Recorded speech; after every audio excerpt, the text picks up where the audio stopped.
Hello and welcome to learning with Srinath. ఈరోజు మన ఈనాడు ఎడిటోర్లో భాగంగా దేశానికే పరువు నష్టం అని చెప్పేసి ఎడిటోర్ రావడం జరిగింది. దీని గురించి మనం డీటెయిల్గా అనలైజ్ చేద్దాం. అలాగే ఎగ్జామ్ పాయింట్ ఆఫ్ వ్యూలో ఒక మెయిన్స్ క్వశ్చన్ ఇద్దాం. దానికి మీరు ఆన్సర్ రాసి మన టెలిగ్రామ్ గ్రూప్లో అప్లోడ్ చేయండి. దీని ద్వారా మీ ఆన్సర్ రైటింగ్లో ఎక్కడెక్కడ ఇంప్రూవ్ చేసుకున్న దానిపై ఒక స్పష్టత ఏర్పడుతుందన్నమాట. అలాగే మనం దీనికి మోడల్ నోట్స్ కూడా ఇస్తాం కాబట్టి దాన్ని మీ ఆన్సర్తో కంపేర్ చేసుకుని మీ ఆన్సర్ రైటింగ్లో మరింత వృద్ధి చేకూర్చడానికి ఇనిషియేటివ్ అనేది సక్సెస్ఫుల్గా యూటిలైజ్ అవుతుంది అనమాట. అయితే మీరు మీ ప్రోత్సాహం కంపల్సరీ మనకు కావాలి కాబట్టి మన ఛానల్ని మీ ఫ్రెండ్స్కి మీ కుటుంబ సభ్యులకి షేర్ చేయడం మాత్రం మర్చిపోకండి. అలాగే మీకు ఏమన్నా డౌట్స్ ఉంటే కమెంట్ సెక్షన్లో కానీ టెలిగ్రామ్ గ్రూప్లో కానీ పోస్ట్ చేయండి. దానికి మనం ఆన్సర్ ఇచ్చే ప్రయత్నం చేద్దాం.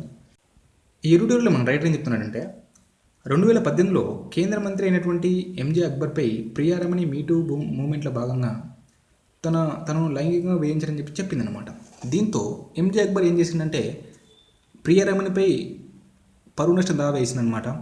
ఇది ఎన్నో మలుపులు తిరిగి లాస్ట్కు ఢిల్లీ హైకోర్టు ఏం చెప్పిందంటే ఇటువంటి పరువు నష్ట దావాలు ఇంకో రకమైన క్రిమినల్ నేరాభియోగాలు వేసి బాధితులు నోరు కుట్టేయద్దని చెప్పేసి వాళ్లకు ఫ్రీ స్పీచ్ అంటే ఎక్కడైనా మాట్లాడగలిగే హక్కు ఉందని చెప్పి చెప్పిందనమాట. అయితే నేపథ్యంలో మనం చూడాల్సిన ముఖ్యమైన అంశం ఏంటంటే మహిళలు మన దేశంలో ఎదుర్కొంటున్నటువంటి ప్రధాన సమస్యలు ఏంది, వీటిని నివారించడానికి ప్రభుత్వం ఎటువంటి చర్యలు తీసుకోవాలి, దీని గురించి మనం డీటెయిల్గా అనలైజ్ చేద్దాం.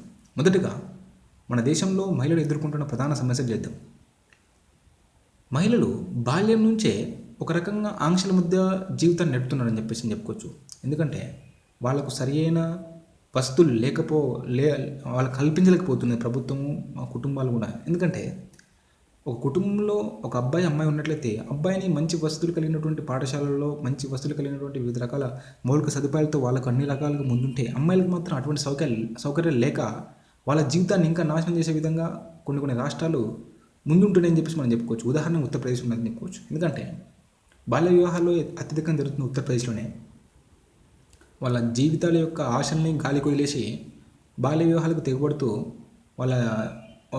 వాళ్ళ కాలంపైన వాళ్ళు నిలబడే విధంగా ప్రభుత్వం చర్యలు తీసుకోకుండా మొత్తానికి ఆడపిల్ల యొక్క జీవితాన్ని నాశనం చేస్తున్నాయి అన్నమాట. అలాగే మనం చూసుకున్నట్లయితే ఉదాహరణకు కతువాలో జరిగినటువంటి సంఘటన, అలాగే ఉన్నాలో జరిగినటువంటి సంఘటనలు మనం చూసినట్లయితే అసలు మనం ఒక రకంగా నాగరికమైన సమాజంలో బతుకుతున్నామా అనే దానిపై మనకు భయాందోళన ఒక రకంగా సంఘటన ఏర్పడుతుందన్నమాట. చైల్డ్ రైట్ అండ్ యూ సంస్థ ఏం చేసిందంటే ఒక నివేదిక ప్రకారం మన భారతదేశంలో ప్రతి 15 నిమిషాలకు ఒకసారి ఒక చిన్నారి అత్యాచారానికి గురవుతుందని చెప్పేసి భయంకరమైన నిజాలు చెప్పిందనమాట. అంటే మన దేశంలో మహిళలకు భద్రత ఏ విధంగా ఉందో మనం దీన్ని బట్టి అర్థం చేసుకోవచ్చు అనమాట.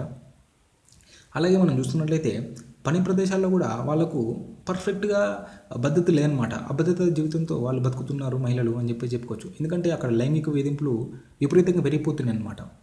వాటిని కాపాడడానికి కూడా ప్రభుత్వాలు పటిష్టమైన చర్యలు తీసుకోలేదని చెప్పి చెప్పుకోవచ్చు. 1990లో సుప్రీంకోర్టు అప్పుడు ఇచ్చినటువంటి విశాఖ గైడ్లైన్స్ ప్రకారం కొంతమేర అప్పుడు చర్యలు తీసుకున్నప్పటికీ ఇది పర్ఫెక్ట్గా అమలు కావట్లేదని చెప్పేసి మనం పర్ఫెక్ట్గా చెప్పుకోవచ్చు. ఎందుకంటే తర్వాత కూడా ఎన్నో కేసులు వచ్చినాయి, ఎంతోమంది అమాయకులైనటువంటి మహిళలు ఇబ్బందులు ఎదుర్కొన్నారు. అక్కడ యజమాని సిబ్బందితోటి వివిధ రకాలుగా లైంగిక విషయాలలో వాళ్ళు అక్కడ జాబ్ను వదిలేసి వచ్చిన సందర్భాలు ఉన్నాయన్నమాట.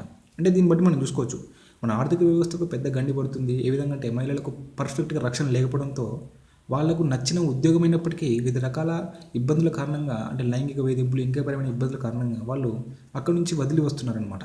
ఇది మన ఆర్థిక వ్యవస్థకు ఒక గొడ్డలి పెట్టుగా తయారవుతుందని చెప్పి మనం చెప్పుకోవచ్చు అనమాట. అలాగే ఇటీవల చూసుకున్నట్లయితే కరోనా కారణంగా దాదాపు 6 సంవత్సరాలు లేనటువంటి పిటిషన్లు కేవలం 6 నెలల్లోనే మహిళా కమిషన్కి అందినాయి అనమాట. అంటే బయట మాత్రమే కాదు, ఇంట్లో కూడా మహిళలు అనేక రకాల ఇబ్బందులు ఎదుర్కొంటున్న దానికి ఒక నిదర్శనంగా మనం చెప్పుకోవచ్చు. ఎందుకంటే వివిధ రకాల ఉద్యోగాలు ఉపాధి అవకాశాలపైనటువంటి వ్యక్తులు కుటుంబంలోనే ఉండడం వల్ల వాళ్ళ ఇంటికి ఇంట్లోనే ఉండి మహిళలపై వాళ్ళ యొక్క నిరసనను వాళ్ళ యొక్క ఆవేశాన్ని వాళ్ళపై తీర్చడం వల్ల వాళ్ళు బయట మాత్రమే కాకుండా ఇంట్లో కూడా అనేక రకాల నరకయాతన అనుభవించే సంఘటన మనం లాక్డౌన్ చూసుకోవచ్చు అనమాట. ఈ నేపథ్యంలో ప్రభుత్వం కూడా ఈ గృహహింస కింద ఏర్పాటు చేసినటువంటి సిబ్బందిని ఒక ప్రత్యేక వ్యవస్థగా ఆ టైంలో చాలా ఇంపార్టెంట్ వ్యవస్థకి అనుకూలమన్నమాట. దీంతో మహిళలు అనేక రకాల ఇబ్బందులు పడ్డారు. వాళ్ళని ఆదుకోవడానికి ఇటువంటి యంత్రాంగం కూడా దగ్గరగా ఉండి చేరుకోలేకపోయిందని చెప్పుకోవచ్చు అనమాట.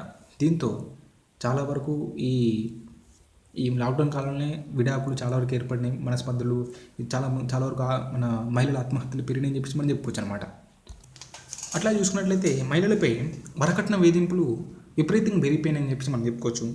అలాగే వాళ్ళకి ఆర్థికంగా అభద్రత భావం ఉండడం, ఒత్తిళ్ళు ఉండడం, ఆందోళనపరమైన విషయాలు ఉండడం వల్ల మహిళలు అనేక రకాలుగా ఇబ్బందులు ఉన్నాయని చెప్పేసి మనం చెప్పుకోవచ్చు. ఇటువంటి ఆంక్షల మధ్య జీవితం గడుపుతున్న మహిళలుగా మనము మన దేశంలో పేర్కొనవచ్చు అన్నమాట.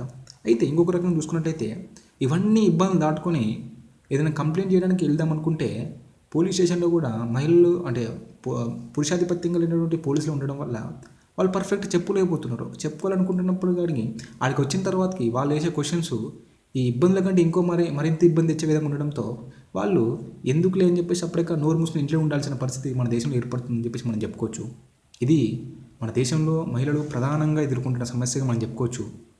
మహిళలు మన దేశంలో సగానికి ఉన్నటువంటి మహిళల శాతం వాళ్ళను పర్ఫెక్ట్గా ప్రభుత్వం యూటిలైజ్ చేసుకోవట్లేదు. మన ప్రభుత్వాలు వాళ్ళ యొక్క శక్తిని తక్కువ మేర అంచనా వేస్తున్నాయి.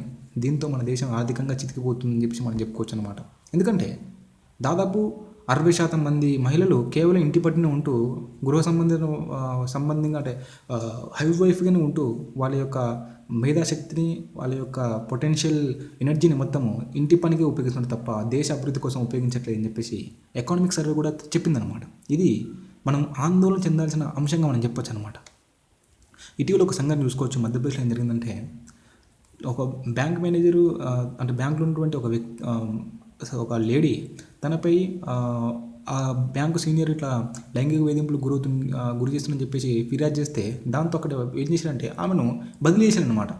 బదిలీ చేసేసరికి ఎంబడే కోర్టు ఇంటర్వ్యూని అయిపోయి అట్లా బదిలీ చేయడం వల్ల తన యొక్క ప్రాథమిక హక్కును జీవించే హక్కును కాలరాస్తుందని చెప్పి చెప్పిందనమాట.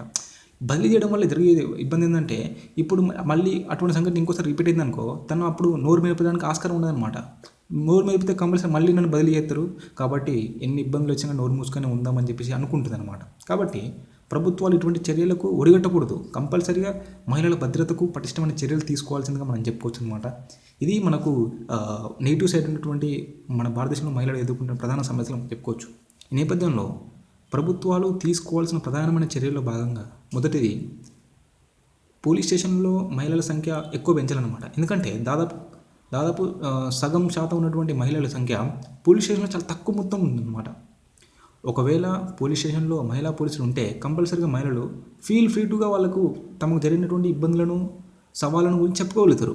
దానివల్ల వాళ్ళు పర్ఫెక్ట్గా కొంతమేర సక్సెస్ఫుల్గా వాళ్ళ బాధలను బయటికి సమాజానికి వచ్చి చెప్పడం వీలవుతుందన్నమాట. ఒక రకంగా వాళ్ళలో చైతన్యం నింపిన విధంగా జరుగుతుందని చెప్పేసి మనం చెప్పుకోవచ్చు.